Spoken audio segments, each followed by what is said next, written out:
আমরা বেশিরভাগ মানুষ এখানে কৃষক বা কৃষিকাজ করি বা এখানে কৃষিকাজের সাথে সংশ্লিষ্ট মানুষের সংখ্যা অনেক বেশি।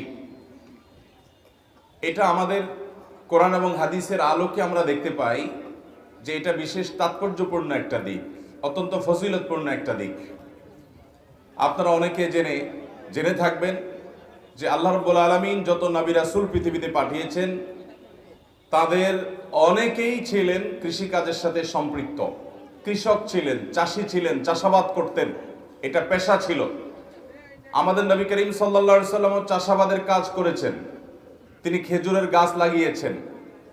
এবং কোরআনে কারীম তো আমরা আজকাল মুসলমানরা পড়তে ভুলে গেছি, আর যদি পড়িও তো কোরআনে আল্লাহ কি বলেছেন সেটা জানার গুরুত্ব আমাদের মধ্যে তেমন একটা নেই বললেও চলে।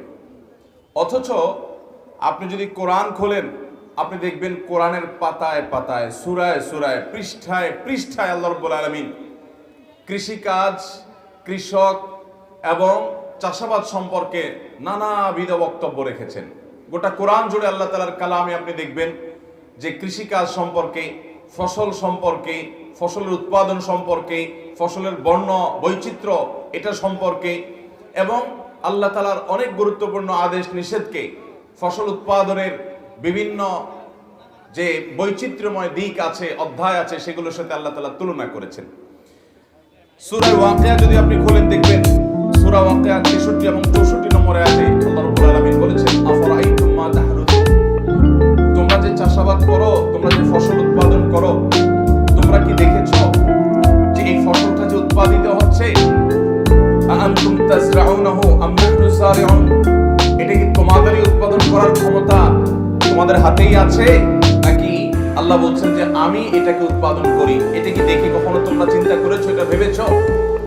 তার মানে আল্লাহ রাব্বুল আলামিন আমাদেরকে চিন্তার দাওয়াত দিচ্ছেন, চিন্তার নির্দেশ দিচ্ছেন যে আমরা যখন ফসল উৎপাদন করব, কৃষি কাজ করব, কোন একটা গাছের চারা লাগাবো, কোন একটা ফসল উৎপাদন করব, আমাদের এই ইয়াকিন, এই বিশ্বাস অবশ্যই থাকতে হবে যে এই ফসল উৎপাদন করার জন্য প্রচেষ্টা আমি করছি, বীজ আমি লাগাচ্ছি, পরিচর্যা আমি করছি, কিন্তু ফসল দেওয়ার মালিক কে?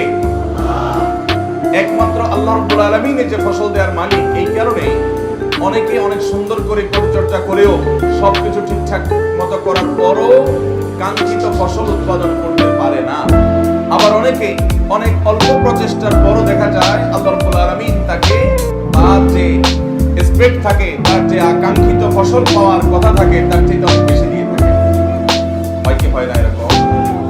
এর কারণ হলো যে ফসল কোথায় কতটুকু হবে না হবে, এবং কোন ফসল কত সময় পর্যন্ত টিকবে বা টিকবে না, এই সব বিষয়ের নিয়ন্ত্রণকারী কে?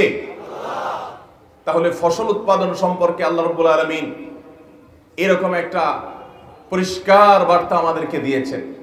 আপনি গোটা কোরআন খুললে দেখবেন অন্য কোনো পেশা, সেটা ব্যবসা বলেন, সেটা চাকরি বলেন, সেটা অন্য কোনো পেশা বলেন, অন্য কোনো পেশা সম্পর্কে কোরআনে এত আলোকপাত আপনি পাবেন না, এত বিস্তারিত কথা পাবেন না।